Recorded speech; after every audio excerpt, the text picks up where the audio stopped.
Video's recording. Audio is starting. Cool. See you on the other side, Patreons. Yeah. See you guys over there. You wackadoos. Okay. Here goes. Do I have the cue up? Yeah.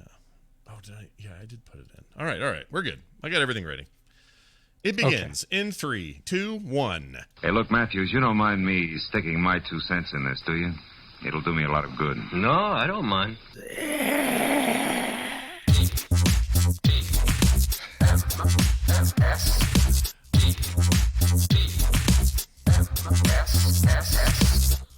The morning stream is battle-tested bayonets, bro.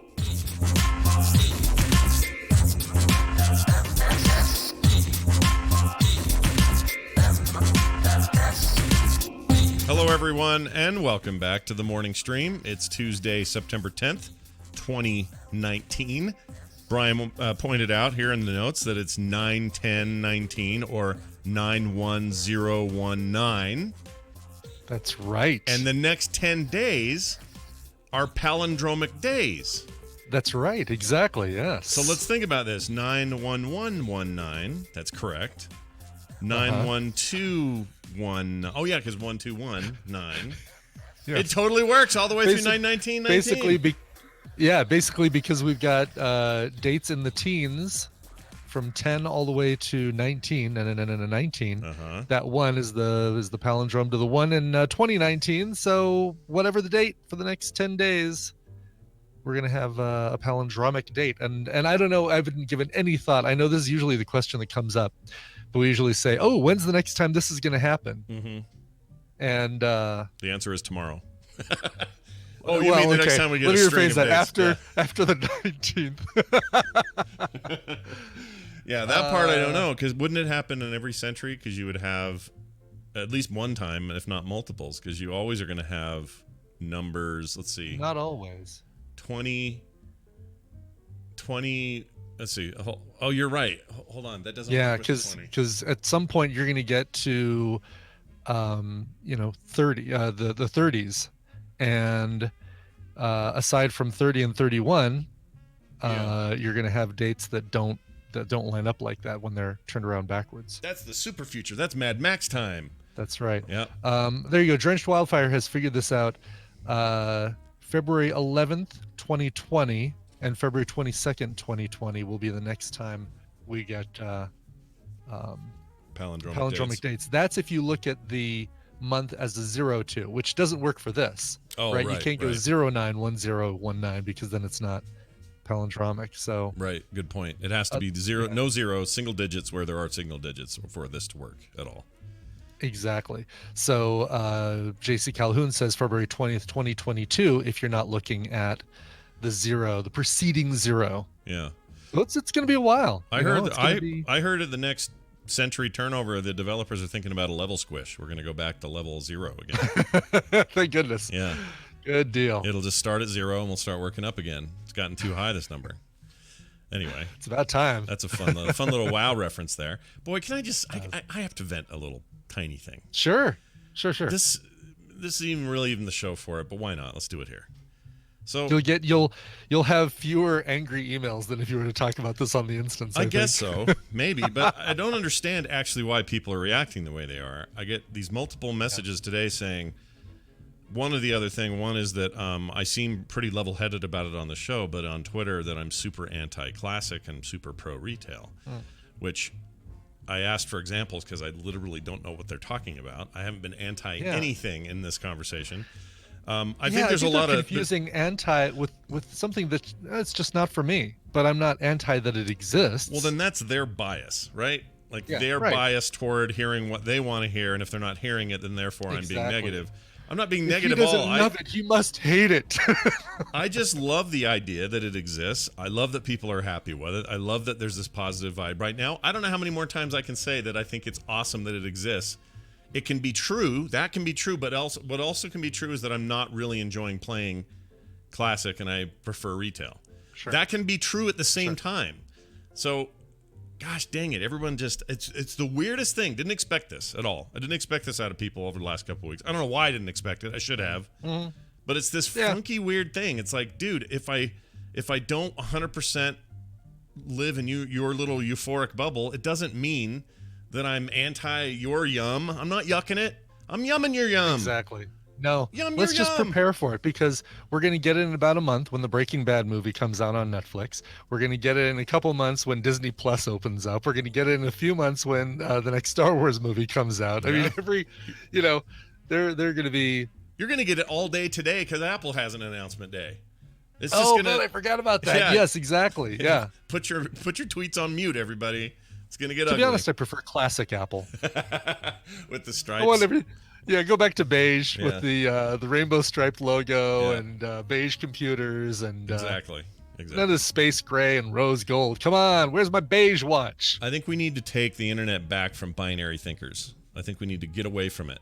It's bad for us. It's bad for us. I like it.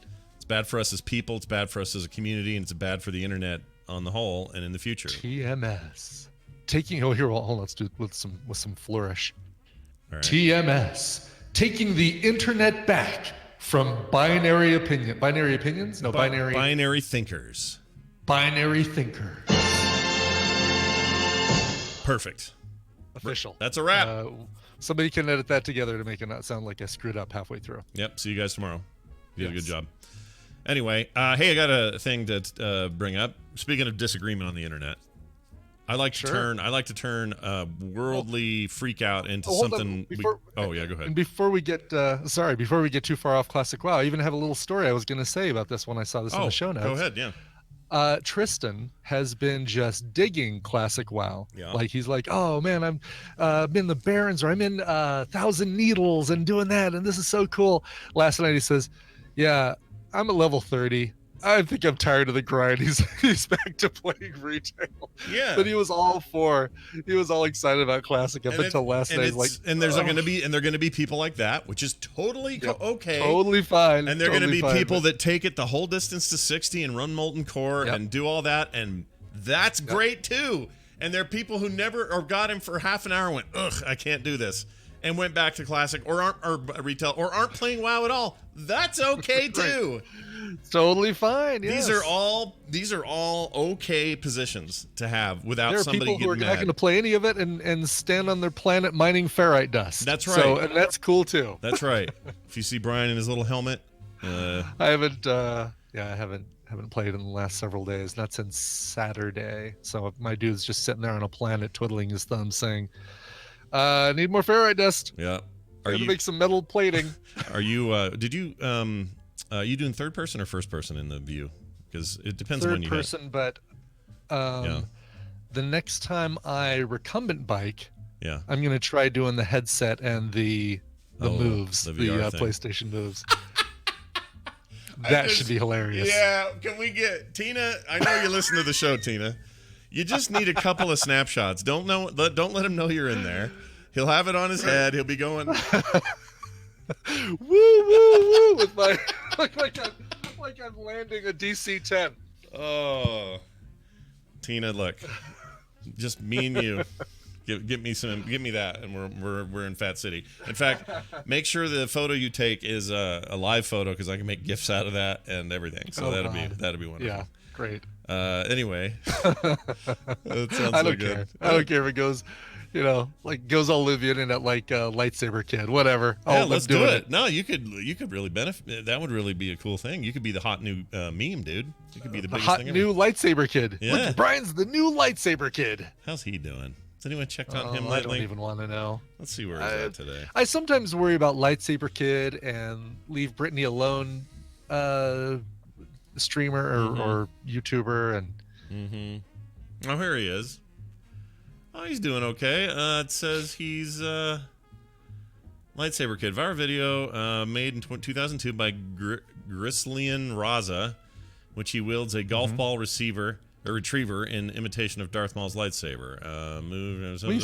We adopted a golf ball retriever. Really, really sweet dog. Very obedient. Yeah. Oh, yeah. They're the best kind. They're not overbred. That's the nice thing about them. That's the nice thing about them. Yes, exactly. It says. Got to worry about the hips. He is now involved in a bunch of Oh, he's since affirmed his identity, and he has used the video to help speak on the effects of bullying, which I guess he took a lot of crap back in the day. That's very cool. Yeah, that's what Talia in the chat room is saying, that he's an anti-bullying advocate now and a lawyer. Oh, awesome. Two good things go together. That's awesome. I guess he's Star Wars kid, not lightsaber kid. Yes. Sorry. In fact, it redirected me. I meant to say that. Yeah. Yeah. I put in lightsaber kid because I was thinking the same, and then it took me to Star Wars kid. But anyway, I'm glad to hear he's lightsaber all kid is a more accurate name. Yeah. You think so? I think so. Okay. Everyone. I mean, 2002. Everyone was dumb. We didn't know. Star Wars kid. It could be anything, right? It could be a guy who does nothing but speak in Java. Mm-hmm. Java the Hutt speak.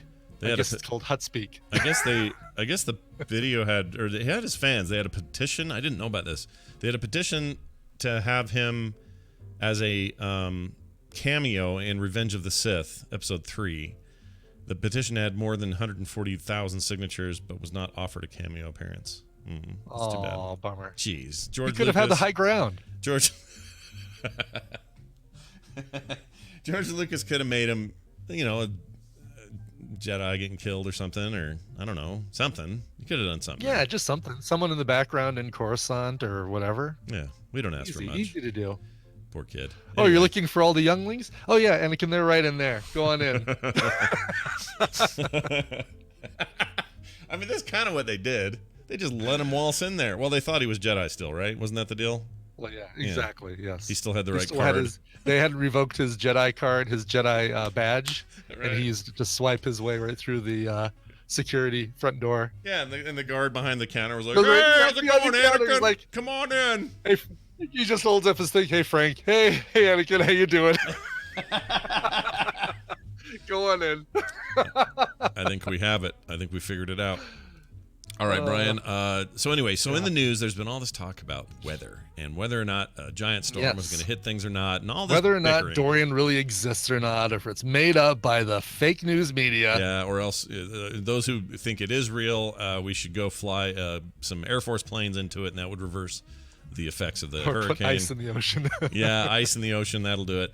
All this back and forth. I thought, it would be fun to do a quiz about what Brian does or doesn't know about actual weather and climate. Okay, so this is not like good because go ahead. I am the weather and climate guy on our trivia team. Like when there's a question that comes up about weather and or climate, they drop their pencils, they look to me to write the answer. Wow. They hand me the pad, say, Brian, you've got this. That's fantastic. Answer this question on weather and climate. That makes me really happy to hear that. So here's your theme. By the way, we're taking all the politics out of this, taking it all out, just sucking it out. Okay. No political anything. These questions, it's just purely the science of weather, and we're going to talk about it. Here's your intro. Hey, Scott, this is Chad again. There, that's it. That's all I could find. Hi, Scott. This is Chad again. Wow, Chad seems angry. Yeah, Chad's not happy, as you can tell. He's not happy. This Chad like classic. Chad. He might be some classic Nazi. I'm not. Look, I don't want to call you classic Nazis because now it turns out some actual Nazis are around. And it's less funny to call people a Nazi, but I'll call classic.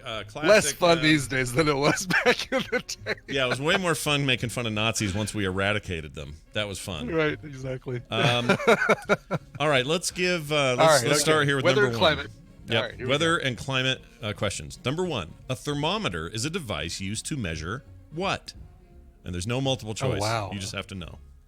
Okay, a thermometer is used to measure temperature. You are. Well, I gotta have the ding up. What am I doing here? Hold on. Wow. All right. Bad podcasting. Not feeling a little better about my weather and climate knowledge. Just a little softball over the base there. All right. Number two. Exactly. Stratus, cirrus, cumulus, and nimbus are types of what? Types of Fords. No, they're types of clouds. I mean, you're not that far off. Send in the clouds. Yeah, send in the clouds. Send in the clouds. Okay, how about this one? What country experiences the most tornadoes? Here we go. See, now we get into the nitty gritty, the tougher questions. The softballs have been thrown. Yep. What country experiences the most tornadoes? My inkling is the U.S., very specifically the country of Kansas. But the country of Kansas. The country of Kansas is depicted in that classic period piece, The Wizard of Oz. I think I'm gonna stick with that. I'm gonna stick with the U.S. All right. Is he correct? He is correct. It is the USA. Nice job. That was a tricky one though, because you never, they could have been fooling you there. You never know. Yeah, I mean, there could be, South American country that really gets the tornadoes. Number 4, true or false? Is a true or false question. A rainbow is a spectrum of light that appears when the sun shines onto water droplets in the air. True or false? I believe that's true. Let me think about this. I mean, it's caused by light refracting through water, reflecting through water droplets. So I think the way they worded that is correct. I'm going to say true. Congratulations. So far, you are or 4 for 4. It's when a unicorn farts in the sky. Oh, alternatively, science. Science. Yes. Uniscience, they call it. Science corn. All right. Here's your next one. Blizzards feature low temperatures, strong winds, and heavy what? Are they looking for something as specific as snow, or are they going to go more general with precipitation, since you can have a blizzard that is like sleet? I'm going to say they're looking for the word snow in this one. Well done. They were looking for snow. Okay. These are pretty tough so far. Okay, next one. Yes. I can't believe this next one's even in here. I'm embarrassed to read it. All right. Breeze and gale are common terms used to describe the speed of what? Today's show co-hosts. I guess that's Breezy Roberts. Breezy Roberts. We're going to go with wind. Correct. Wind is the correct answer. That thing is embarrassingly bad. This is great. All right. I'm loving this. Wow. I'm going to...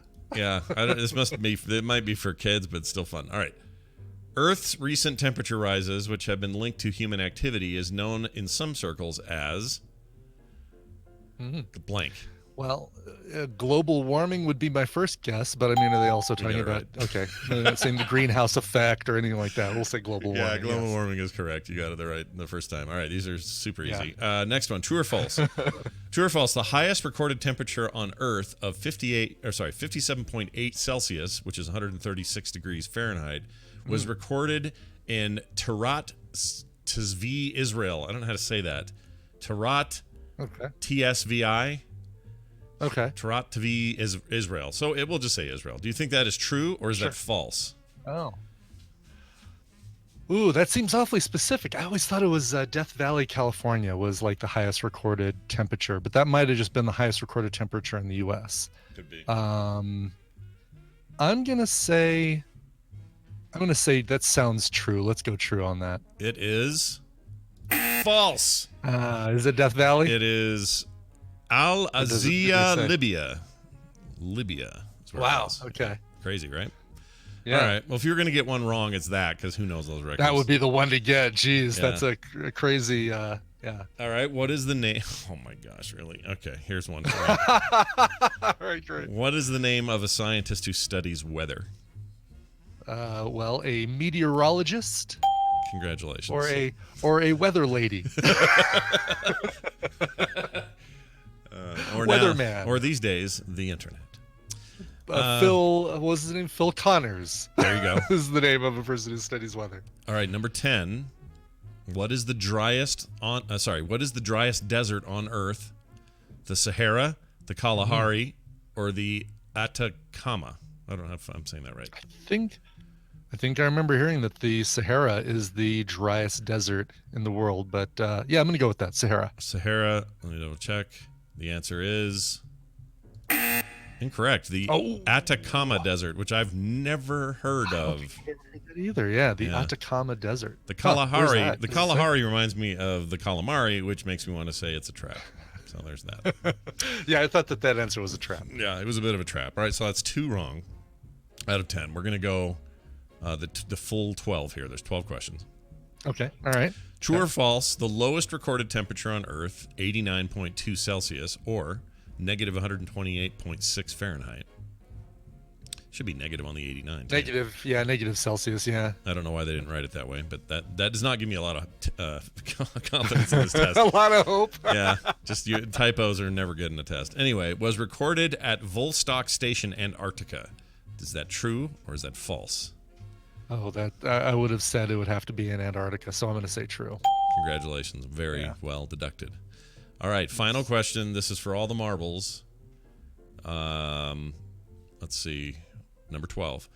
Balls or irregular lumps of ice that fall from clouds, often during thunderstorms, are known as what?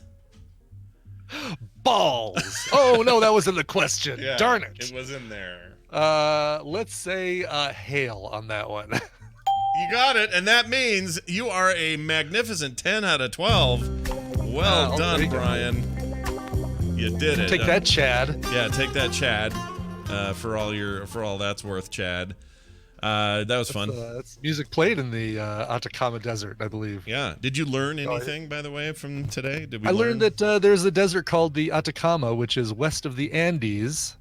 Oh, yeah, there it is. And yep. Yeah, oh, Chile. Chile. In Chile, I guess. I would not have known. I would never have said that was in South America.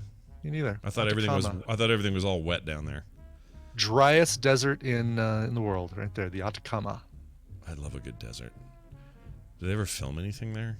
Oh, look at that. That's beautiful. I love a good desert. I really Let's not do. gloss too quickly over just that phrase, which I don't think has ever been uttered before in the history of mankind. It's pretty I weird. love a good desert. I really do. Oh, this is a beautiful place. Look at this. There's you should do a Google image search of this place. Oh, really? Yeah. The Atacama? That's fantastic.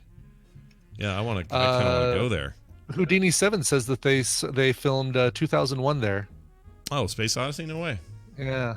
They may as I well think film. which the scenes with the monolith, probably, and the apes. The monolith. Oh, right. That probably that bit. Yeah, because the rest is in space, right? Right. Or do I have that wrong in my head? No, I think the rest is in space. Oh, by the way, Yeah. I put this in our notes, but Vampire's Kiss is now on Amazon Prime streaming. We should stick it in. We should stick it in. Right? Emergency insertion after whatever we're seeing this week. Yeah. Oh, we're seeing that MI5 thing with Jon Snow. Man. I know nothing about that movie with Jon Snow. I know nothing about it either. I sometimes not that the boycott should be used this early. We don't know, but we cannot miss an opportunity for Vampire's Kiss. We have to do. No, it. exactly. All right, we'll get to it. Anyway, look at that picture, you guys. Chat room, isn't that It's beautiful? really cool. I like the giant hand. Oh, Somebody there's made a big giant hand in the Atacama Desert out of sand. Yeah, isn't that Would that be cool? great? Would that be cool if it was a natural hand? A natural hand, like it's Galactus or one of the Celestials being born out of the Earth? I love that. I love that. You know what else I like? I like a good dried up seabed that's like all cracked. You know what I'm talking about? Yeah. That kind of cracked pattern thing is one of my favorite things ever. Here, really cool. Here, chat. Look at that. Oh, it's so cool. All right. Anyway. Cool. It's good stuff. Or here, I'll show you what I showed them, and you can see it. All right. Well, that's all there we got there. You see that? Isn't that pretty? Corian Turo says that's also where those weird figures are brushed down the desert floor that they're so fond of referencing on Ancient Aliens, I think. The Atacama, I mean. I think that's in Cuzco, because I had to learn about those. The Cuzco drawings or whatever they're called. You've seen those, right? Yeah, I'm looking Where at some right basically- now. It looks like. Well, it In does say Peru. it's in the Atacama Desert. Oh, it does. Okay. Well, some But of it was them. in the Andes. Maybe there's more than that. Maybe there's multiple occurrences of that. or Oh, the something. Nazca lines is one. That's exactly what I'm thinking of. The Nazca, not Cuzco, Nazca. Yeah, that stuff's Yes. awesome. So rad.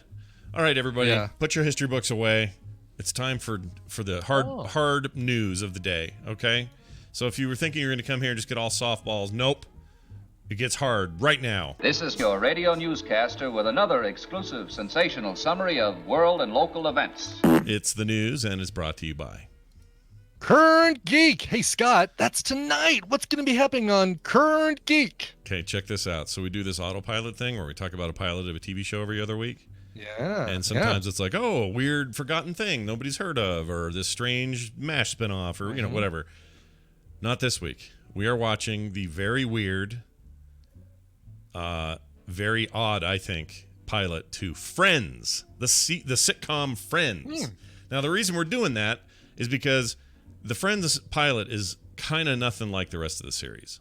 It's very, very weird, both tonally and the look of it, and everybody's hair's different, and it is a weird thing. It's one of those pilots that they made a pilot, got approved for the pilot, and then immediately rewrote a bunch of stuff so that it wasn't the same or quite the same. It's very discordant. And so we're going to do that. Drew Nelson says yesterday, or Drew Nielsen said it was Friends Day yesterday. Is that a thing now? Are we doing that? I had no idea there was a thing called Friends Day. Is that that would make sense that it would be the day that the first episode aired, right? Yeah. Or maybe they just mean friends, like people being friends. I don't know. I don't know what that is. Oh, I do think that's it, because there were some schools that were doing some special events to kind of make it so that people realized they had, if people came to school and they're like, I don't have any friends, then this was a day that anything goes as far as like making friends with new people. You can't turn away somebody who wants to be a friend. Everybody's a friend today or yesterday. Everybody's a friend. So I remember that I never realized that this was so weird, different tonally. I remember Rachel almost gets married, and they keep a lot of that stuff and they carry that through. Sure. Yeah, and she it's leaves her it's not so husband at much the altar, it's not so much that stories or characters were rewritten. It was more like the kind of look and feel of it is just way different. Just really different. Yeah. Oh, it's hard to explain. Go back and watch that. I haven't. That's the one show I have not binged. I've binged The Office. I've binged Seinfeld. After watching it for when it was originally coming out, but I've never gone back and watched Friends. My wife or daughter have it on kind of permanent replay, so it's always on around here. It feels like. Gotcha. Bums me out. Whatever. It's fine. I'm just now getting to the episodes of Enterprise that take place in the Mirror universe. How is that? Oh, they had that cool intro for those. Yes, where they change. I do like that, where they change the introduction. Yeah, it's all orchestrated and dark and cool. Exactly. Yep. And you don't get that. It's been a long road, which is my cue to hit the skip intro button on Netflix.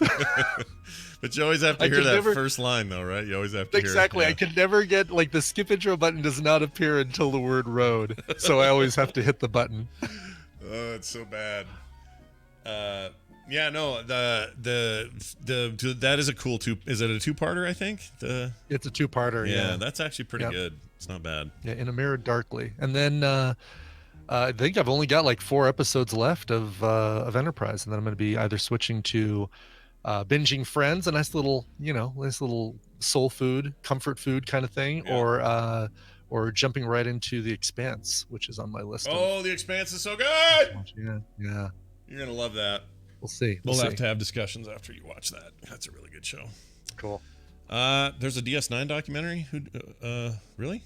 We've talked about that, haven't we? Isn't that the thing that Daryl was saying was? Oh no, it was. I don't remember now. Yeah, I thought it was a DS9 documentary that we've been talking with Daryl about. Is it out now? Oh, What We Left Behind. Just came out this year. What We Left Behind, right? Oh, right. Mm-hmm. I didn't think I could see that anywhere yet. So. I don't know if you can yet. Because I'd be into that. Sure. Yeah, it came out in June. Oh, it's on Amazon for free. Watch for free, or is it? You have to pay to watch it. Probably pay to watch it. Is it Prime? Probably, yeah. Is it Prime? They'll tell us. Yeah, available August 6th on Blu-ray, DVD, and digital at Amazon and iTunes. So, all right. For right now, I'll rent it. You have to pay for it. Yep. I'll rent it. That's fine. Yeah. Totally. Support filmmaking. Right? Yeah. No, we're free. Sure, we shouldn't all. Well, I mean, yeah, we pay subscriptions, but yeah, I don't mind paying outright for things once in a while. You gotta, Exactly. give the money where it's due. Someone in the chat says they think that all the Friends cast gets $20 million a year in royalties. Can that be right? That's a lot. No, $20 million a year just in royalties. That doesn't seem right. If that's the case, man, good agents. Yeah. I mean, I know at one point they were getting over $1 million per episode each. Like they had negotiated a deal in the 4th, 5th, 6th season or whatever to get that much money. But royalties, I don't think work like that. You don't get $20 million. I think you get they may be getting a couple of million a year each, but 20 each? No, man. Really? Jennifer Aniston, $20 million a year. I'd have to look that up. That seems insane to me. And they should dock them for a couple of really terrible episodes. According to Qatar.com, I don't know what Qatar.com is. is that a radio station? KTAR News 92.3 FM. Each member of Friends cast makes $20 million every year due to reruns. Really? This is as of December 29th of last year. Yeah. Each cast member receives $20 million per year because of Friends. No wonder the cast, especially the Blanc, has been resistant to reuniting in the Central Perk. They don't need the money. I wonder how much does Marcel make? Yeah, how much does the monkey make, or how much does, or the bartender guy? What does he make? Gunther, yeah. Mm-hmm. Or how about any other semi-regular? Like, what do you get? Oh, I'm sure. Who's Phoebe's twin? Oh my gosh, what was her name? Was her well, I guess she's played by herself. Yeah, does she? Yes, I'm kidding. That's the joke. Yeah, but does Ursula get extra money? Ursula, does she get extra? Yeah. Do you get more because she did two people? I wonder how that worked. Right. Oh, yeah, probably not. All right. Well, that's insane. I mean, why would you do anything else? I would just live on that. Why bother? Right. I mean, I guess a lot of them are. Matthew Perry's not doing because a lot. You do it for the art, Scott. Okay. Is that why? If we were to get handed, $10 million to stop doing TMS, we'd probably stop, but we'd probably start doing something else. Yeah, that's true. We probably would. Our voices must be heard, Scott, as must the voices of LeBlanc, Cox, Arquette, Schwimmer, Aniston, Kudrow, Aniston, and the rest. And the rest. Perry. That's interesting. And the rest. I had no idea they made that kind of cash, that kind of green from that. That's just crazy to me. But I guess good job. Whatever. Nice work. Yeah. I mean, that means that for you get $20 million a year. They've been off the air since 2004. So how many years is that? That's 14 years. 14 years. 15 years. 15 years. I guess I keep forgetting that we're in 2019 now, not 2018. I don't like it. All right, so where does time go? Yeah. So 15 times 20 million. I got to get the right number here. That's 20,000. That's 200,000. That's 2 million. That's 20 million.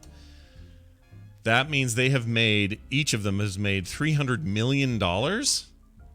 No. Yeah. That's what $300 million 15 years. Yeah, 2 times 15 is 30. So and yeah. just sitting there taking the checks. Holy now, who knows shit. but hold on a second. Who knows if they probably weren't getting that the first year after Friends ended, right? Because how long was it until Netflix started being having all those shows? Well, it's not just the Netflix thing. It's any rerun, any streaming or any any TV, any reruns syndication. So they had syndication for years and years and years. They still do. You still watch Friends on some Channel 14 local channel. Right. So the Netflix deal is probably even on top of that because that's different. Streaming is different because that's not them airing something. That's you going to a hard drive and playing it whenever you want. So probably more money. Mo money. Yeah, mo problems. You think I'm not gonna. Well, let me just say this. Okay. Oh, this is a tricky subject.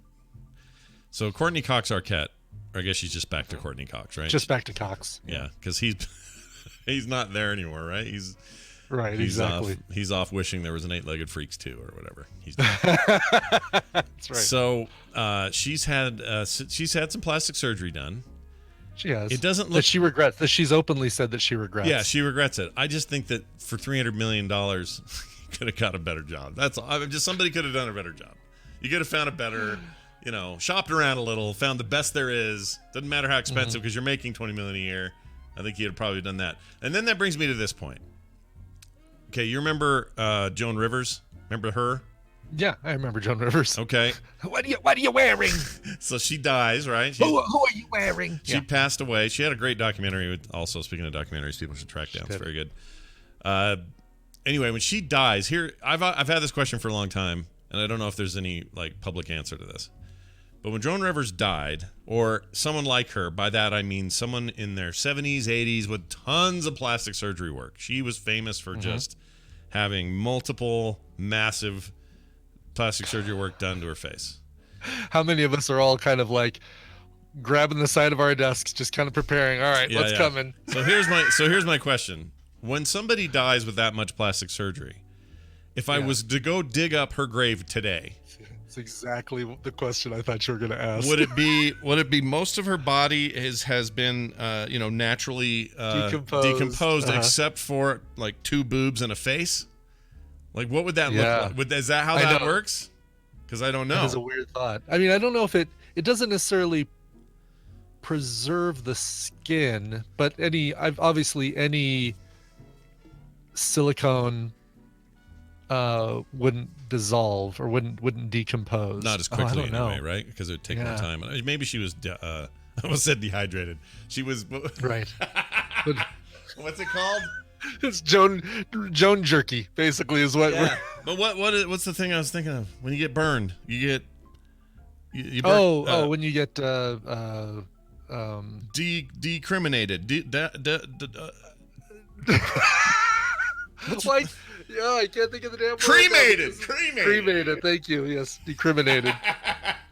All right, but if she didn't get that, then she's still probably got like a silicone face that's just in there smiling, just in there grinning. But I don't know it depends on if she had like Botox, things like that, then that wouldn't create new non-genetic material, non-organic material that wouldn't decompose. Oh yeah. But if she had like implants, like plastic implant or silicone implants under parts of her face, which she did, she had tons of it. Which she did. Yeah. So she probably is that how that works? I don't know. I got to be honest. I don't know when they do plastic surgery. Mm-hmm. I don't know like how much actual plastic is involved with that. Like, are they're putting little implants and stuff to give you better cheekbones and? Oh yeah, for sure. Nose jobs are like reconstructed with like silicone. I don't know if it's silicone, but like implants of the plastic variety. Gotcha. There's like artificial stuff in there. I'll be honest. I only watched Nip Tuck for the cable boobs, for the implied cable boobs that you never really got to see because it was a cable TV show. Right. It's the only reason I ever watched Nip Tuck. There were definitely implied cable boobs in that show, for sure. Implied cable boobs. Yeah. But I never watched Nip Tuck for the medical knowledge. Yeah, I didn't like Nip Tuck. I found it to be. It was so bad. It was such garbage. Pretty bad, yeah. It's just bad. And it's funny that that showrunner went on to make American Horror Story, which is, pretty good. Right. But the whole, like, there was a whole storyline for a while in that show when one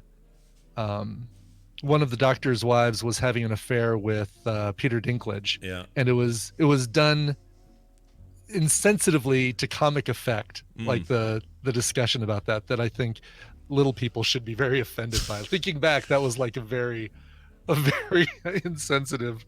They were also really insensitive to anybody with any kind of weight problem. They were just the show just had kind of a mean streak. I just didn't like it.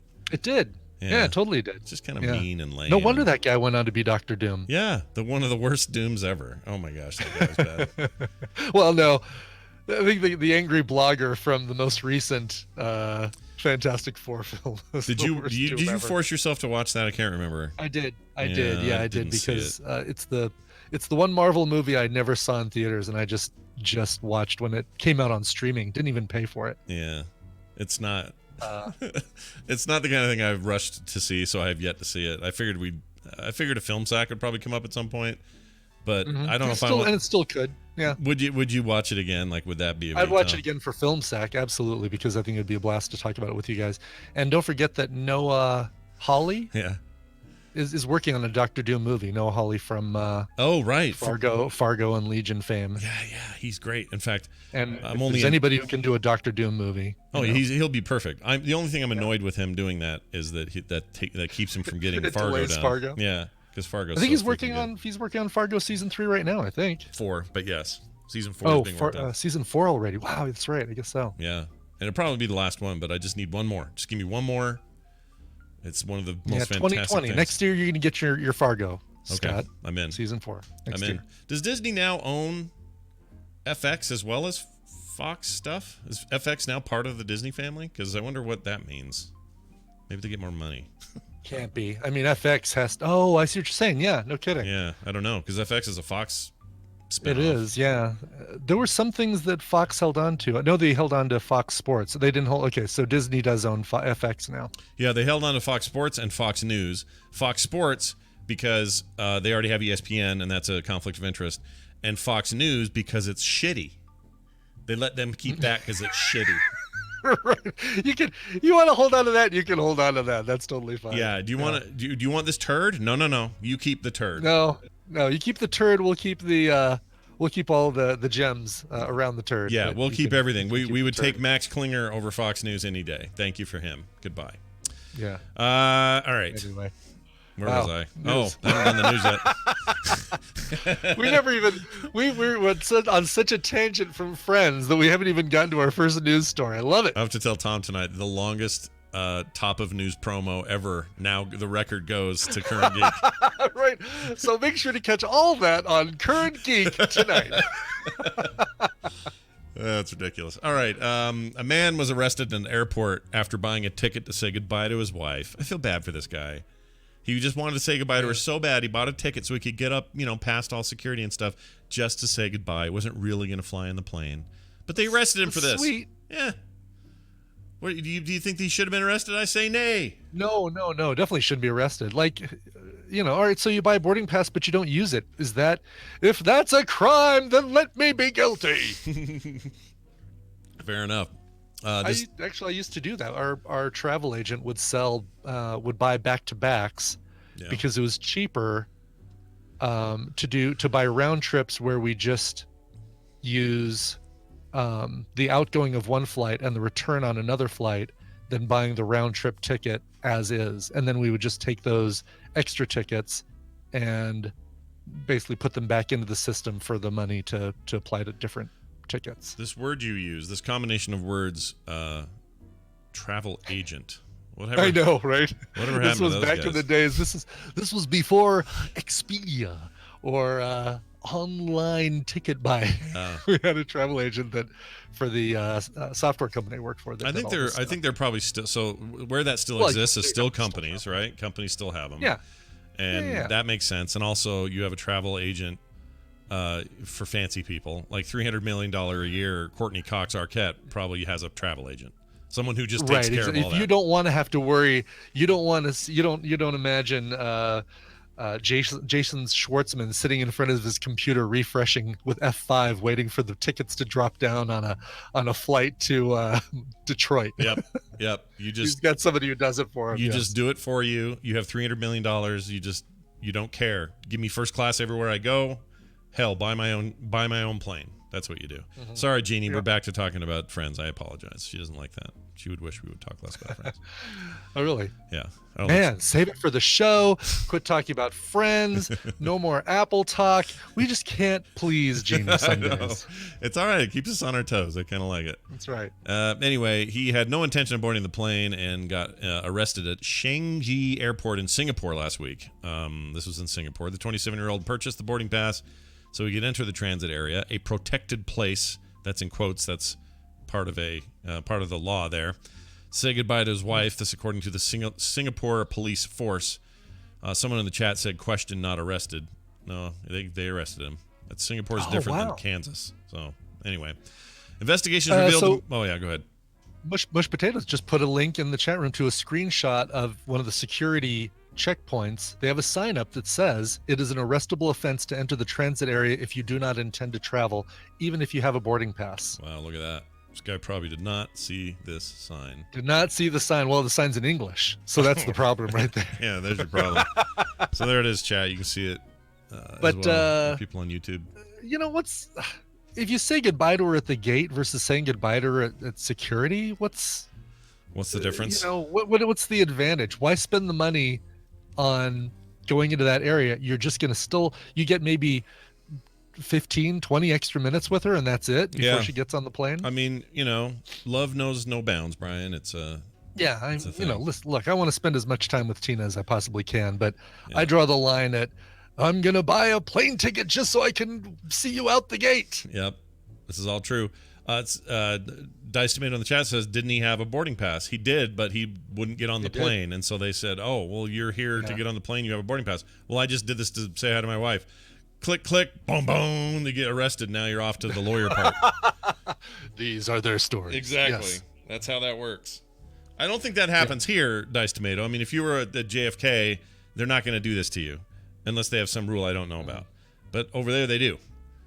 And Benjamin's right. Just do a fake heart attack or something. Just suddenly go, my chest, and just fall to the ground. And what are they going to do? I've gotten weird looks before when I've flown and not had any luggage. You remember last year I did that, or maybe it was 2 years ago, I did that thing where I flew to Vegas without doing a hotel room and just did the 24 hours in Vegas thing, staying up all night and not getting a hotel. Didn't have any luggage that time. And there was another trip where I sent the luggage, all my luggage and everything home with Tina and the group that was driving so that I didn't have to worry about it.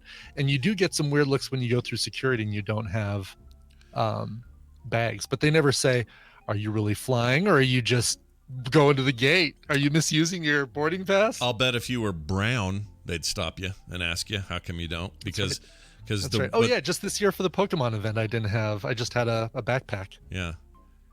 Because they're going to ask people who don't look like you, and they're going to do that because you're like, one-way trip. Yeah. But I don't think this is that what the point of this is? Like, it's a terrorism trigger or terrorism catch. Like, basically they think that people who do this, the reason they can't let you go down there even if you have a boarding pass to see your wife off is because it's potentially well, in his case, I don't know. Terrorist? I don't know about that, but if you don't go with luggage, I think they see that as a sign that you're taking a one-way trip, if you know what I mean. Like that's why I would think that would come up. Okay. Now, if you're a half smart terrorist, you just have a backpack full of some extra clothes and, It's goofy though. You're still going through security. They're still gonna, see if you have any metal or explosives or anything like that on you.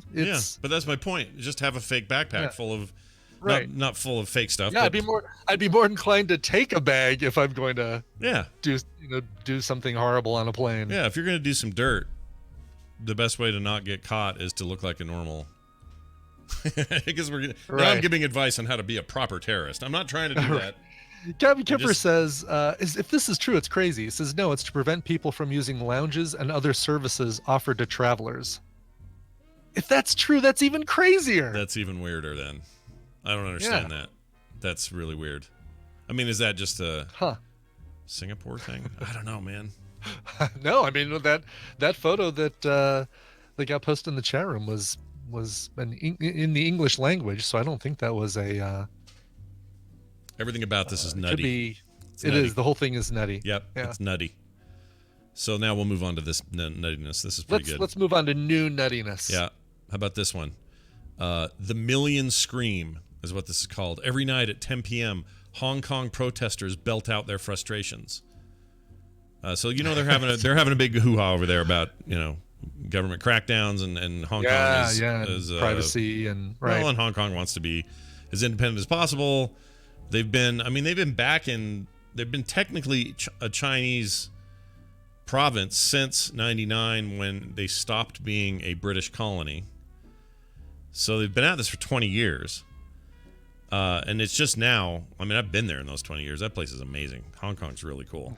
But now there's a sense of real encroachment from the Chinese government, and the locals are not having it. So they are actively protesting. There's stuff going on every day. And part of this is tons of them scream at night at 10 p.m. Just scream. So I'm hoping this website gives me some audio. Some audio. So 10 p.m. is time for the airing of the grievances. Exactly. This is like the best Festivus festival ever. Right. All right. I'm going to see if there's some. Oh, here's some audio. All right. Recent evenings, 10 p.m. Here we go. They all get out their windows. And if you can picture Hong Kong, very dense city arrangement, buildings right next to each other, very tall, filled with apartments, like just a very small, dense, kind of cluttered space. And this is what they hear. Here we go. Playing this now.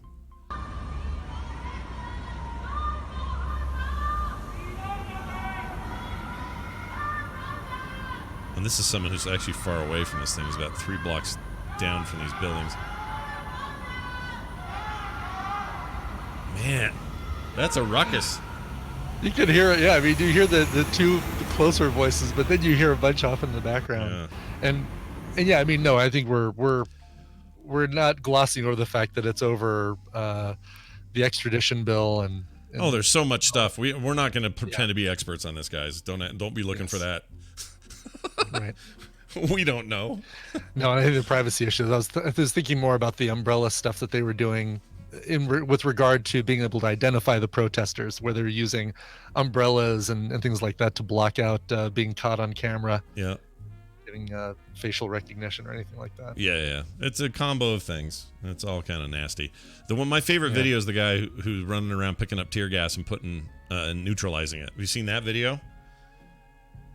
Oh no! What's he? Oh, he's putting wet towels over it, right, or something like that. No, he's putting some kind of neutralizing agent in the canisters, like taking it, putting its own little canister, putting something else in there, shutting the lid, shaking it, and then takes it out, and it's now inert. Is it liquid nitrogen? Yeah, it's so cool. Okay. Oh my gosh, it was so cool to watch this guy doing this, just running around. Liquid nitrogen, people are saying that's cool. So the liquid nitrogen makes the tear gas inert. Yeah. I would like to officially endorse the Hong Kong people. I think they're the cool part of this. Hong Kong, phooey. Phooey. Oh, here's another one. Let me see if there's any louder. This is right in the city. Hold on. Oh, okay. That's louder. That's him from his own house, his own balcony. The screams are coming from inside the house. The grievances have been coming up. That was really good. All right, we're gonna take a break. When we come back, okay, I can't wait to. We gotta do this next story tomorrow. Oh yeah, I really can't wait to hear about this. Yeah, we're not. We will not leave this one in the dust. Trust me. When we come back, we will deal with Bill. Deal with him. We'll have Bill Duran on. We'll deal with him. Yeah, we'll deal with him then. He'll be on. We'll talk about making stuff. He'll be here. And then after that, of course, Justin Robert Young. I want to ask him how GOP primary challengers work, because this really hasn't happened in a long time. So we're going to do all that. That's all coming up. And if it's ever worked. Yeah, that's true. We also have a great email coming up later dealing with the air fryer conversation yesterday and a recommendation. So we'll get to all that soon. Before that, though, a musical break with Brian Ibbett. Yes. Let's go to the band Krantz, Krantz. Brand new album is coming out later this month, September 27th. In 17 days, once we're past Palindrome Gate, then you can kind of prepare for Krantz's brand new album to get released. These guys have been influenced by Stone Temple Pilots, REM's Monster album, and playful retro soul. The brand new song, big thanks to Think Press for getting this over to me, and Monica Hotman over there at Think Press. The brand new song is called Misty Morning Dew. Here is the band, Krantz. When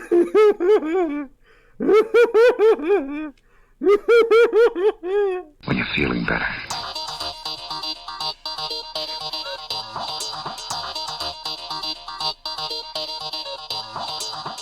The morning stream. I'm your boyfriend now, Nancy.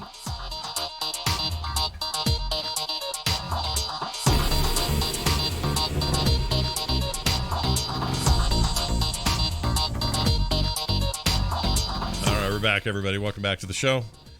Yes, that was Bo. Everyone's asking who that crying person was. Really? Was that during There Will Be Dungeons? Yeah, he gets really into his... I guess so. That's His NPCs are super emotive. All right, we are here and ready to move through the next phase of life. That involves Punished Props' own Bill Duran entering the fray as we speak. And we'll see what's going on with him once I play this. But Bill just isn't thinking about danger. He sure isn't. It's Bill Duran, everybody. Oh, I see we have some sort of video thing going on here. Hold on, Bill. Let me see. Got video of Bill. Hold that up again. What? Oh, this is your green drink you've been doing. More green drink. Yeah. Green, freshly squeezed. How's that treating you? Green milk. It's great. Yeah? All right. Yeah. You get that Do out you of the... squeeze kale to get that? There are peas in there. Oh. Peas. Pea milk. That sounds Frozen awful. Yeah. peas. Hold on. How do you sweeten it up? You got to have a little sweetness in there, right? Something. Banana. Oh, banana's always the solution, isn't it? Just jam a banana in there. Banana is always the solution. Might have a title for today's show now. So, Bill, I can't hold up the whole thing, but guess what I got yesterday? What did you get? Oh, I want to I'm gonna see. hold up the part that's gonna make it identifiable. Oh, you got, was it the Mars? The Whatever longer, yeah, the longer. Look at that, resin printer, fit right? my head into this thing if I didn't have headphones on. Uh, Yeah, the longer resin printer. Got it set up, but I have not. what does it loaded do? any What does it resin in mean, this thing. longer resin printer? I don't get So it. longer is the brand. Oh. Resin is so you know how a normal 3D printer is a spool of filament goes through an extruder, it heats it up, and then it basically just adds layer after layer like that. Sure. A resin printer starts off with a vat of resin, and there's an actuator light underneath it that cures the resin as an arm is pulling it out of the goo. So as each layer is being actuated or cured, Yeah. this arm is lifting it up. So it kind of builds it upside down, Interesting. and it's coming out of goo. It's a really cool. Like if you wanna, you should take a look for like a time lapse video of a resin 3D printer. And it's a resin. How do you get resin? Is that expensive? Probably. I'm guessing to get all your resin. It's a little more expensive. Sorry, it's a little more expensive than filament. Yeah. But you can make things that are really a lot more detailed than you can with a regular 3D printer. Yeah. Resin's awesome. So, Bill, you have one of these as well, or something like it? Yeah, I've got the Form 2, although there's a batch of newer ones coming out recently that look really good, and they're very inexpensive. Huh.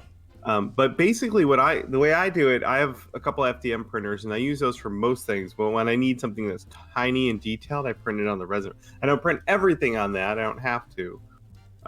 But tiny detailed things, that resin printer is magical. Yeah. Resin's just cool Like in general. Jewelry. Most people do like jewelry casting that you're going to be like putting into a mold and making a lot of jewelry out of. You'll do the initial one with resin. Mm-hmm. Oh yeah. Oh yeah, there you go. Pops and Recline just put in a resin printer time lapse into the chat room if you want to. Oh, okay, Look at yeah. that, Scott. I'm also looking at all 3DP has a list of the best 2019 resin 3D printers that they put out this summer, and they got a picture here. I can visualize what you're talking about. It's it's almost like it's doing everything in reverse and upside down. Right. Exactly. Yeah. That's trippy, dude. All right, now Pretty cool. Yeah, not bad. All right, well, Bill Duran is here, of course. In the world of making things, there's nobody I know who does that more and better. So he's going to talk about what he's doing. Bill, what's going on? Yeah. Well, today I want to talk about YouTube. YouTube. So recently, I can't remember who it was. Someone was sharing a tweet around talking about how amazing it was that we have YouTube as a resource for learning skills, specifically for learning skills. It's more than just Let's Plays and Nazi videos, you guys. You can learn how to do stuff too. Oh, I had no idea. Awesome. So anyway, I thought that was really cool, and it was fun to see a lot of people sharing the things they've learned how to do on YouTube. So, for example, I went to college for 3D modeling and animation. Everything I learned in school, all the skills I picked up in school, you can learn for free on YouTube now. And they're way better than what we had back in the year 2000. Now, it's not to say there aren't other valuable things that you get out of college, but those skills, the knowledge, just the how to use Maya, how to set keyframes, how to animate, that sort of stuff for free on YouTube. There are dozens and dozens of amazing tutorials. Yep. I have friends with master's example. degrees in some of those areas, and they use YouTube to keep sharp because the stuff that ended at school ended. Like there's no continuing coursework like that, and a lot of it's old anyway because changing course is tricky. So that's what he does. He'll go to YouTube and find out what's the latest and what's the greatest, and that seems like a smart thing to do. I've looked up how to do something and found one of my tutorials. I'm like, this guy knows what he's talking about. I mean, you don't do a thing for 5 years and you forget how to do it. You got to go look it up again. Right. Yeah. So that's really, really fantastic. Now, obviously, I go to YouTube when I want to learn more about 3D modeling or molding and casting or machining. That's a big one, learning how to use my lathe. Eventually, when I get a mill, I'm going to watch a lot of tutorials and videos on how to use a mill.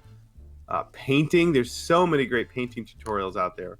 But that's all stuff that I do with my prop and costume work. But there's so many just like life skills that you can pick up when you need it. Mm-hmm. So, for example, general home repair and renovation. One of the things I really dig is how people will find really great like DIY solutions to like spruce up your house, but it doesn't cost $1 million. You don't have to hire a contractor. Things like that are just awash on YouTube, and it's a fun project that you can do with your family or your friends, and it gets you doing a project on the weekend and improving your house. I think that's super duper cool. Yeah, that is cool. That is cool. Even though I'm terrible at that stuff and I try not to ever do it myself, there have been a couple of times where I'll look at it and go, "Oh, yeah, I could probably do that. Totally, That's not as bad as I thought." Oh, yeah. Yeah, and it's funny. I used to kind of scoff at like, oh man, of course there's a YouTube video explains how to do this. Now it's like, all right, now I'm kind of clicking on the YouTube video to learn how to do something. Yeah. Some other things that are really fantastic. Car repair. This is something I've done many times. Something's going on with your car. I've literally gone to YouTube, typed in the year and the make of my car and the model and what's wrong with it, and a video pops up with a dude that's got the same exact car and the same exact problem, and he's like, here's how to fix it. It's so cool that I can do that. Like the same exact car. Right. I had to replace the alternator on my old Golf. I've also done this where I knew the alternator was bad, looked up a video, found the exact car. Guy's like, okay, step 1, take the bumper off your car. I was like, wrong. Step 1, I'm bringing this to a professional. Thank you very much. Right. Scan through the video, see how detailed or how how tricky this thing's gonna be. Perfect. All right. This guy's in a shop like whoop, tools that thing out. He's got all the tools. I'm in my driveway with a screwdriver, like, I'm just gonna let someone else. Well, there is a point of like diminished return on value, right? Like if you watch the video and go, okay, I can totally see how I could do it, but that represents about 30 hours of me versus me taking to a dude, and yes, it's going to cost me $300, but it's going to save me all that time where can be actively working on things and making money. Yeah, like that's the difference, and I still think it's valuable in that way. It's like absolutely, yeah. I like that better. My alternator was a bit more than $300. Yeah, probably was. Alternators are a racket, man. Those things are always breaking, and they're ridiculously expensive. Somebody needs to come in there and fix alternators for good. That's my demand. Come on. Some other really great ideas. Makeup tutorials are fantastic, and there's so many of them. Here's a good one: how to set up audio equipment. Oh, like for podcasting or for your home entertainment thing, I can do video. Like I got that figured out. But when it comes to wires and audio, clueless. Mm-hmm. I don't know why I can't wrap my head around it, but I'll go and find a YouTube video and someone will tell me exactly what I need to do. Right. So I like that an awful lot. And then like photography tutorials, there's so many good ones out there. If you want to just spruce up your photography game, whether you have a fancy camera or not, if you just want some good ideas on shooting photos with your phone, tons of great tutorials out there. Yeah, and if you are looking for lighting advice, that's a tricky thing. Ooh, yeah. Camera lighting, just for streamers or whatever you're trying to do with lighting in a studio environment or whatever, that stuff's invaluable because there's a lot of different ways of thinking about your lighting that you don't know about. You just don't understand it until you listen to someone who does. Yeah, you don't even know what you don't know, so you don't know what to try. Right. Yeah. Yeah. So, and then also with video on YouTube, it's all visual. So and personally, I learn best that way when I see someone just show me how the thing is done. I've had people say, Scott, you should put a tutorial up on YouTube about how you do all your audio. My answer is, there are 4 billion people doing that already. I don't want to do it. So go look at those. I'm not in the mood. Anyway. Yep. Right. Yep. All right. Well, that's great. Yeah. That's good general advice, but also quality entertainment. Oh, hey, yeah. Bill, so next time you don't know how to do something, type exactly that into YouTube, and I'm willing to bet there's a video for it. Yeah, you'll be shocked, even if you are looking for Nazis. Yeah. Hey, Bill. And if you know how to do something really well, consider doing a YouTube video yourself. But please, have good audio. Like have a good microphone, because that's my biggest complaint about those kind of things is Okay, I'm going to be. Oh, they're the king of worst. the- It's like this. Yeah. Okay, so Right. my exactly. friends told me they really wanted to hear how I put together my streaming studio, and Or here the it people who don't have a microphone and they use a Microsoft Notepad to type the things that they're telling you how to do. Yeah, Oh, yeah. I hate that so bad. When that happens, I'm just like, just give me a blog post then. What are you doing? Right. Yeah. If you're gonna type it out anyway. Right. Exactly. Or just a slideshow of images. Yeah. Well, this was convenient. I got to keep a roll of paper towels around more. Hey, Nice. Bill, you always leave us with a little bonusy thing. You got one today? I do. This is good news, everyone. Good Eats is back. Alton Brown is filming more Good Eats episodes, and the first one is for free on YouTube. Whoa. Nice. And it's awesome. So everyone tells go you how watch to it. He tells you how to eat and how to eat good. Didn't How to this? eat I good. thought this got canceled. I guess it probably did. And now we're just making a comeback or Yeah, something? this is the new incarnation of the show, but it is every bit as amazing as the original. Well, I'm excited because he looks like Walter White now. And A little He bit. kind of does. Yeah. yeah, so I'm Looks excited like, about that. Thomas Dolby meets Walter White. Yeah, that's awesome. All right, I didn't know this was the case. My wife's gonna freak out. She'll be so excited. Oh, yeah. Where's this airing? Food Network or somewhere else? I don't know. All I know is I saw it on YouTube. Yeah, and I you saw get the one free episode on YouTube. and you get excited about Alton Brown. So this is a good combo of I do. things coming together. Bill Duran, everybody. PunishProps.com, and of course Chinbeard on Twitter. Take it easy, have fun, and we'll see you next time. See ya. Bye. I can always tell when Bill's really tired. Yeah. Just like a little sleepy, you know? Yeah. Right. Like maybe we got him up. Yeah. Yeah. I watch a little Alton Brown. This green drink isn't waking me up. Switch to coffee. Green is not a wake up color. No. It didn't. Have we not learned anything from anything? Definitely not a wake up Exactly. call. All right, we're going to call Justin.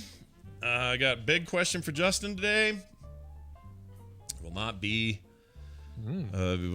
a very contentious episode of Jury. Oh, really? Dude. Oh. I don't think so anyway. I think it'll be a nice, calming thing. But he's not answering. It'll be green, basically, It'll just be- like Bill's green drink. Yeah. I'm going to save because I don't know why he's not answering. So give me 1 second here. Let me just save it right there. Oh, there he is. I think he's coming in. Justin, is that you? Yeah, sorry, no video. Oh, where are you at today? That's all right. You on the go? No, I'm at home. I just forgot. Oh.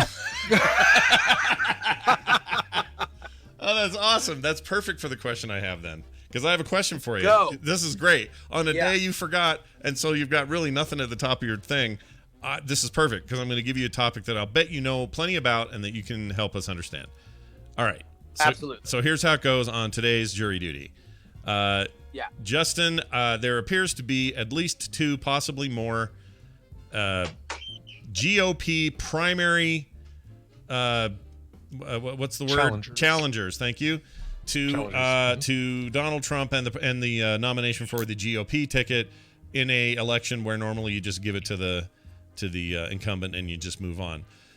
Is that it feels not abnormal. It feels unusual. Does this happen every time with whatever party's in charge and someone from that party's does a primary challenge? And if so, does it mean anything? I mean, it's just all a lot of posturing and doesn't really mean anything. Like, I just don't understand it very well and figured you might have a handle on it. The answer is yes. People will run for president all the time in all parties, right? Right. The difference is whether or not, I mean, in terms of like primarying somebody that is actually like sitting in office, is whether or not they have a shot, right? Yeah. So right now, regardless of what anyone's personal opinions of Donald Trump are, within the Republican Party, he's like Reagan popular. Like, he is as popular as a president can get, which is not unusual when you are, when you are sitting in the Oval Office. That usually is a fairly good sign that people in your party would prefer you there as opposed to somebody from the other party. So what's different now is that we're just paying so much attention to this election that things that happen all the time are now just getting more and more attention. And also, there was the outside possibility that Trump would kind of indulge it. That was something that I was certainly pitching. I was calling Joe Walsh enhancement talent on the Free Political newsletter, and I would put Mark Sanford in there. Although Mark Sanford, oh my God, the low hangers on Mark Sanford, considering the last gigantic public thing that he dealt with was going rogue from the governor's mansion, lying about it, and then being busted for the fact that he was cheating on his wife with a woman in Argentina, and then saying, like, you want to know what? Screw it. Yeah, let me get into public national politics. Yeah. Because that certainly won't shame my ex-wife and kids to have that brought up constantly. Do you think he feels like there's a better chance for him in a primary situation? I mean, part of me thinks he knows he has no chance, but this is just a way to get his name out there again. But let's just say he thinks he has a chance. Do you think he feels that way because he knows he's going up against an opponent with a very storied history of cheating on his wife and paying off hookers strippers, things like that? Like, do you think that's part of his strategy? Wrong again. Two strikes. One more time. Who did he pay off? He paid off Stormy Daniels. Oh, she's a porn. I think she strips too, though, right? She's a stripper too. She strips. Yes. I think. Yeah. She's just recently taken up stripping. Primarily, she is known more as a porn star. Okay. Phew. Two strikes. Yeah. I'm okay still. That's fine. As a porn star, do you not strip? Your Honor, I implore you. I mean, you're kind of having a good point. But anyway, the point is, like, do you think he thinks that will, did he think going in people would just not bring it up, including the president himself? He got on Twitter and quickly dragged him about it, which is funny. But you know what I mean? Like, do you think that he thought that was an advantage? I mean, maybe. God knows what goes through somebody's mind like that. Like that dude has confidence. He has rare confidence to walk in and understand that my greatest personal shame, which is comical and loud and ridiculous, I am now asking for it to be resurrected on a national level because I want to mount a feudal charge for the presidency. Yeah, it seems feudal. That's the right word. It seems. Well, they're polling at submarine levels within the Republican Party. Right, which is where you're going to get your primary challenge. Like, if you don't have. Yeah. Like, I don't understand why these guys are doing this. Okay, let me ask you here's another angle on it. A bunch of states have said we're going to cancel the GOP primary in our state because we're just going to support the incumbent. We're going to support the president because that's what you do when, your guys in the White House. Do they, now that there are primaries or primary challengers, are they compelled to keep that open? Do they not have to? Like, that part's really confusing to me. I don't understand how that works. Well, again, it's like we are only paying attention to these guys because, by and large, I mean, some of them have a national reputation. Although, I mean, we're really stretching it when it's like the vice president on the Libertarian ticket, the radio hosts and former congressman, and the scandal guy who's also a former congressman are people with a national figure. Then we're kind of at the outer ends of what we would consider. I mean, look, if John Kasich got in, that would be a different story. He's a sitting governor, right, of a major state. That's a little bit of a different story. If Mitt Romney got in or something like that, that would be a different thing because he's held the nomination before. But as for these guys, I mean, look, again, we're only paying attention to them because they're getting the press, because Donald Trump is just this weird supernova in politics. People run they try to primary the president all the time. It's up to the state parties to decide whether or not they're going to spend the money. Because again, this is a very expensive thing to do, to put on a primary. Like, it is something that you are depleting a budget that could affect how you deal with stuff and how you're funding your candidates going forward. So it's a strategic decision that's up to them. But do I think that they should be compelled to run a primary when the polling right now suggests that it would be nothing short of an absolute destruction by the sitting president of the United States? No, not particularly. So what do you make of this Bolton firing this morning, to change gears a little bit? Did you hear about that? Bolton's fired. I have not. Oh, yeah, it just happened. Just like in the last few minutes. Yeah, okay. he's out of there. All right. That's cool. Number one, John Bolton refused to be interviewed by me in the Charmander suit, so we've got beef going back to 2016. Good. I love it. I love it. He was thinking about it, and then he's like, his press guy was thinking about it, and then John Bolton took one look at me and said, no. Nope. So good on you. I'm glad you don't let the door hit you where the good Lord split you, would be my official comment. I mean, in terms of what you would read into it, foreign policy-wise, look, for everybody who kept telling me that Donald Trump was a war hawk that was itching for a fight with Iran, I think that any semblance, if that were true, John Bolton would be Secretary of State, right? Yeah. He would not be leaving right now. Also at the end of the day, there's a question for John Bolton on exactly what he's going to get out of the staying on. I think this is usually when you see a lot of people start to leave either right before or right after an election, because you don't want people leaving while the campaign is in full swing.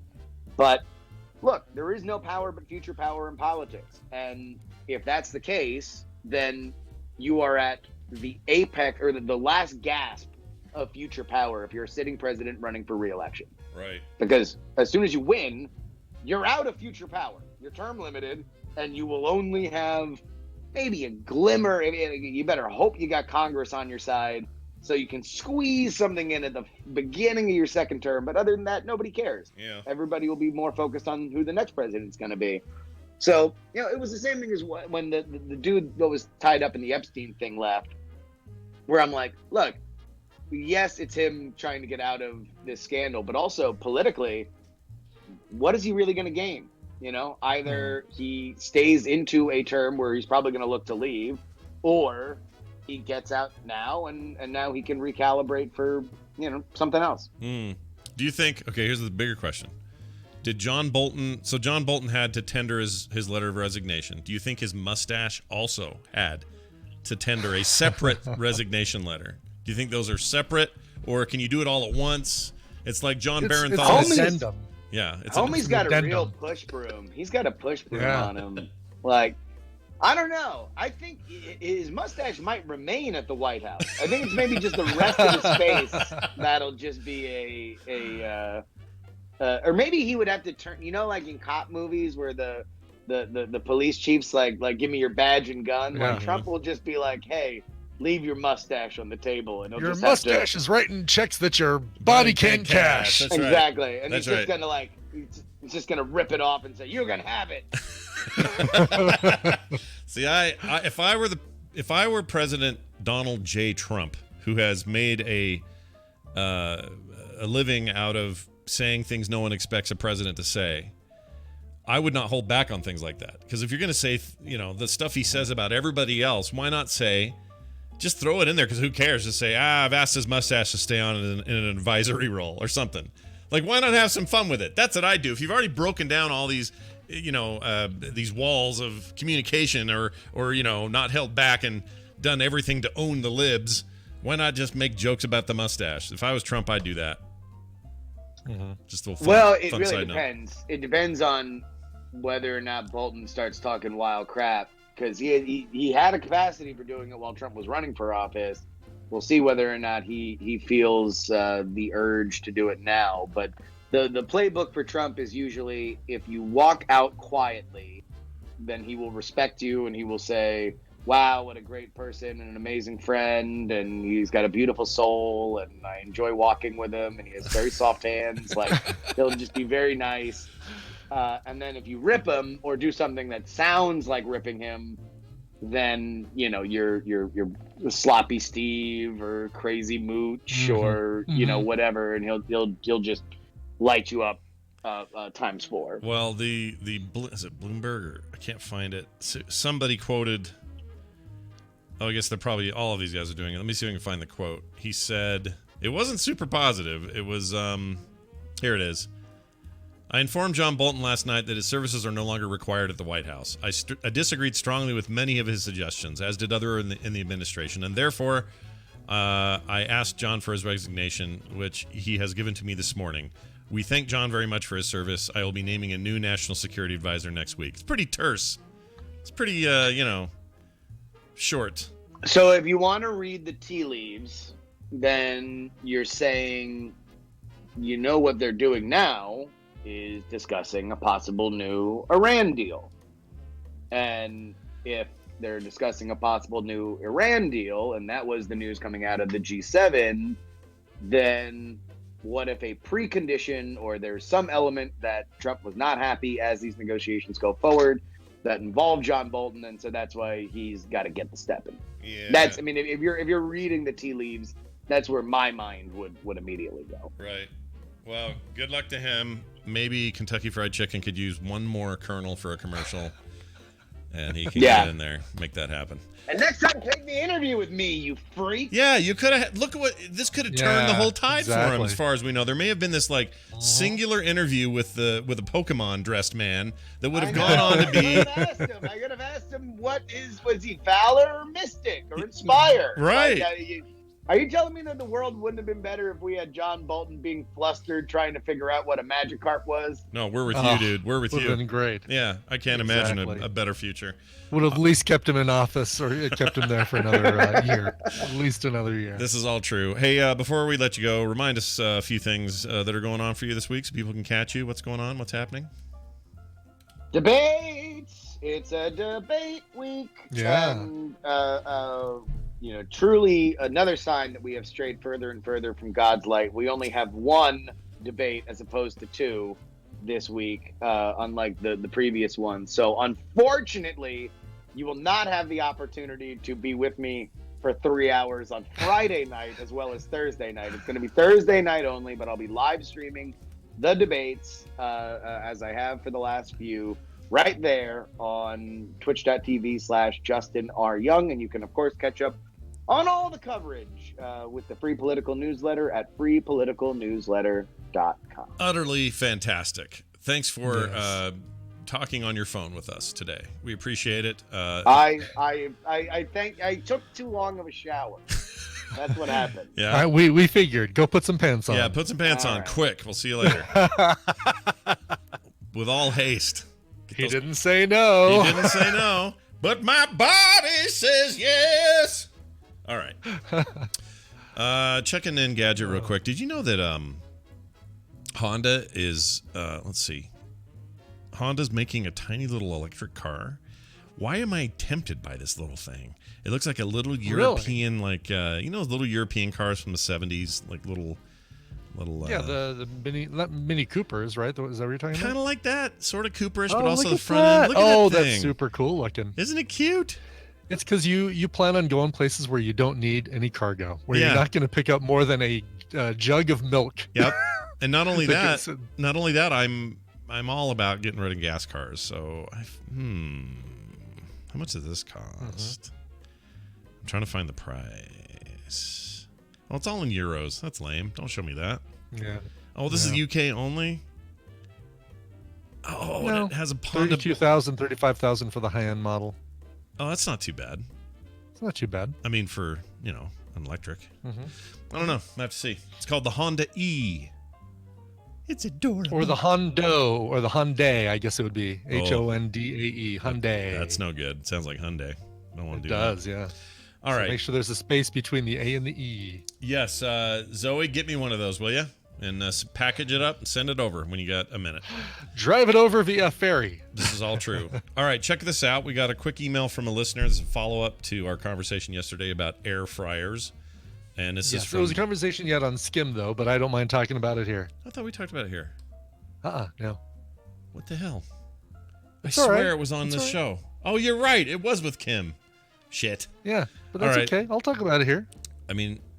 Because I agree with Carrie on this. Do you have one? Do you have an air fryer? I do, and it gets about as much use as you think it would get. Well, that doesn't sound like a lot, because it seems like it might get forgotten and left in the thing. Exactly. It takes up a lot of cabinet space, and we don't use it nearly as much as we thought we would when we got it. Killimaruk says, Brian is only your work spouse, Scott, not your actual spouse. That's right. Good point. Yeah. Pod spouse. Well, he says, hey, Scott and Brian. Oh, that's why I thought it was from that, because it says Scott and Brian. Anyway. Oh, yeah. Hey, so, Carrie, it's all your fault. Yeah, I blame you. I just wanted to send you guys this link because, or did I add that? I may have added the Brian. I don't know. I wanted to send you guys... I may have done that thinking, why wouldn't you put both our names? But maybe this wasn't for us. Doesn't matter. That's funny. I wanted to send you guys a link because their air fryers are good, are good.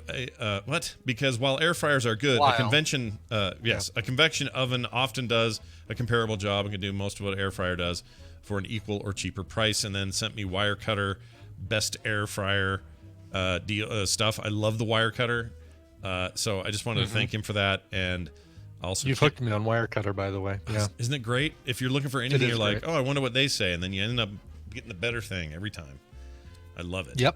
Love it. It's one of those things on the internet I just hope never goes away, and it shouldn't, because now they're on it shouldn't. There'll be a vacuum that somebody else will fill if Wirecutter disappears. Yeah. But yeah, no, it's totally true. Like I'm not a fan of kitchen appliances that only do one thing when you can have a kitchen appliance that does multiple things, right? So we switched out our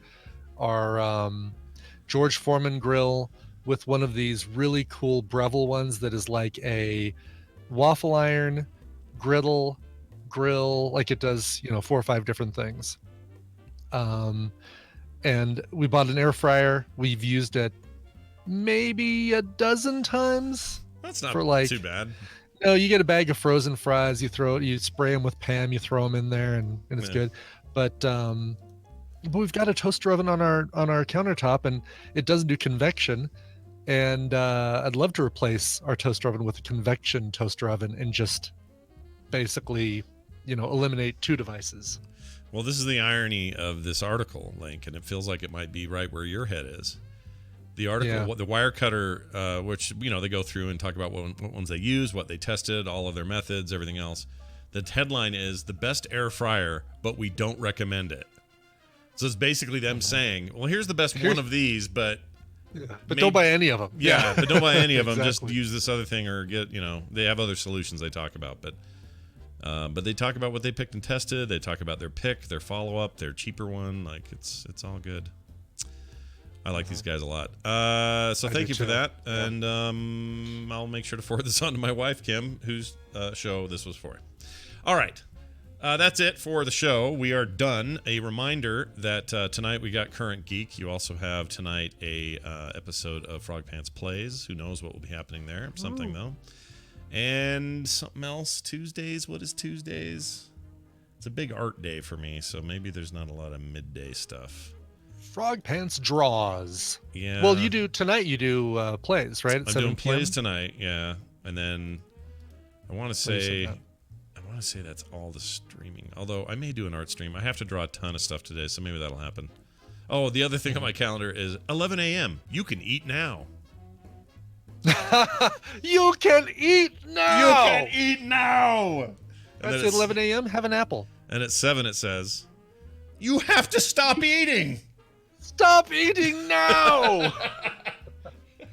I only need the morning reminder, but the afternoon one's not. So the evening's not a big deal. Anyway, that's it for that. Of course, tomorrow a whole new slew of things, including TMS. So check back then. Patreon.com/TMS is the website you want to go to help support the show. We appreciate everyone who does.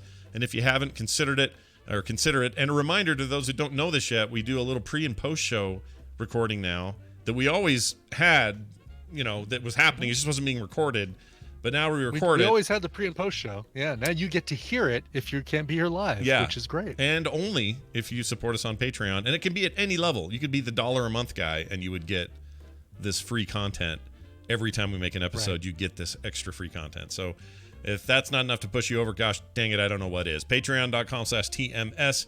For everything else, frogpants.com/TMS. Brian will now play a song at the end of the show like he always does. Brian. I will. This one is going out to JC Calhoun, who says, it's my 46th birthday. By the way, his birthday was yesterday. It's my 46th birthday. Last year, I requested a John Mellencamp cover. Let's keep the Indiana connection going with a Guns N' Roses cover. I can definitely see why you like it. Hold on. See why you like it. I can definitely see why you like it. There you go. Well done. Yeah. I wonder if she has any idea that she gets played so often on this show. I don't think she has Probably, you know what? Whoever's sister or wife that is, or whatever it was, Yeah. please tell her how much of a meme she's become over the years. Like, she's the gift that keeps giving, and we love her for it, and she should know. She is. I mean, just that phrase, too. We can definitely see why you like it. Yep. It's really great. Anyway, so JC Calhoun in the chat room, happy birthday, belated one day. Let's go with a Guns N' Roses cover. We've played these guys on the show before, but never played this song. Steve N. Seagulls. As you know, like Steven Seagal. The band that came out with an album called Farm Machine back in 2015. On it is a cover of Guns N' Roses, Paradise City. Here is Steven Seagulls. See you guys tomorrow. This show is part of the Frog Pants Network. Frog Pants Network. Get more shows like this at frogpants.com. I don't like seeing fish suffer. Me neither. Suffer. I also don't like seeing fish suffer.